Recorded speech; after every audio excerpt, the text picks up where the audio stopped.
Alors Arnaud, merci d'être avec nous. Vous êtes VP Sales France de Content Square. Oui. Alors vous permettez en fait aux éditeurs de sites web d'améliorer l'expérience client, l'expérience des internautes. En quoi est-ce que ça consiste précisément et comment s'est développée la société? Alors en fait, la société a démarré sur on va dire le projet d'étudiant de notre fondateur, donc Jonathan Cherki, qui faisait ses études, parce qu'il n'a que 31 ans. Et il a regardé, on va dire, comment fonctionnaient les différents sites et web, les sites mobiles, pour voir si effectivement ces sites étaient conçus par rapport aux objectifs qu'il cherchait à résoudre. Et la réalité, c'est qu'entre ce qu'on pense et ce qui se passe en vrai, il y a un écart. Et c'est cet écart qu'on cherche à mesurer pour dire aux marques, voilà, vos visiteurs, finalement, ils consomment vos contenus et vos pages d'une certaine manière, et on va vous aider à optimiser ce site pour qu'ils puissent finalement avoir la bonne expérience et finalement convertir.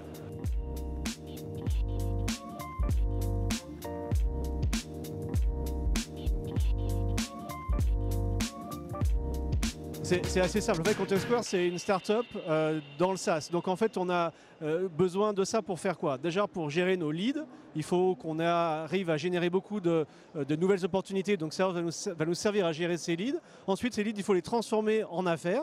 Donc Salesforce nous aide à suivre nos opportunités du départ jusqu'à la signature. Et puis ensuite, on a des clients. Ces clients y vivent, il faut les aider, il faut les supporter, il faut les renouveler. Et Salesforce nous aide derrière à suivre la gestion de ces contrats. Depuis quand est-ce que Content Square a commencé à utiliser Salesforce? Et surtout, pourquoi? Quels sont aujourd'hui les effets de Salesforce sur le développement et la croissance de Content Square? Alors oui, en fait, les fondateurs ont fait le choix de Salesforce tout de suite. Quand ils ont pensé leur startup, ils l'ont pensé selon deux axes. L'agilité. Il faut aller très vite. Dans notre domaine, il faut grossir très vite, donc on n'a pas de temps à perdre. Mais il faut également penser un peu plus grand. Et quelque part, quand on cherche derrière un système pour gérer, on va dire, son business, Salesforce est imposé là-dessus. Comme le choix est évident, l'usage aujourd'hui, il s'est déployé au fur et à mesure du temps, en commençant par le premier étage de la fusée, qui est tout ce qui est autour du lead gen.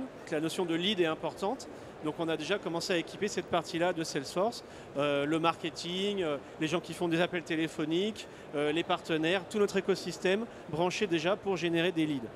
Une fois qu'on a beaucoup de leads, il faut les transformer en opportunités et en affaires. Ça, c'est le deuxième étage. Donc, on va gérer nos opportunités commerciales là-dedans, à la fois la vie de l'opportunité, de son début jusqu'à la contractualisation.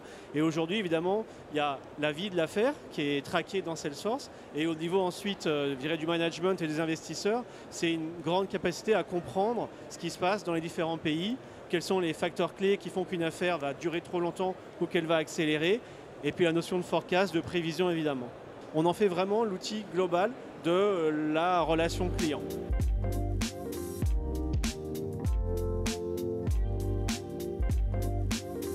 Le conseil qu'on a à donner pour quelqu'un qui crée son entreprise, dans mon domaine en tous les cas, c'est d'être très agile. Aujourd'hui, il faut réinventer ce modèle de manière très très rapide au début, mais il faut le faire très agile et en même temps penser grand.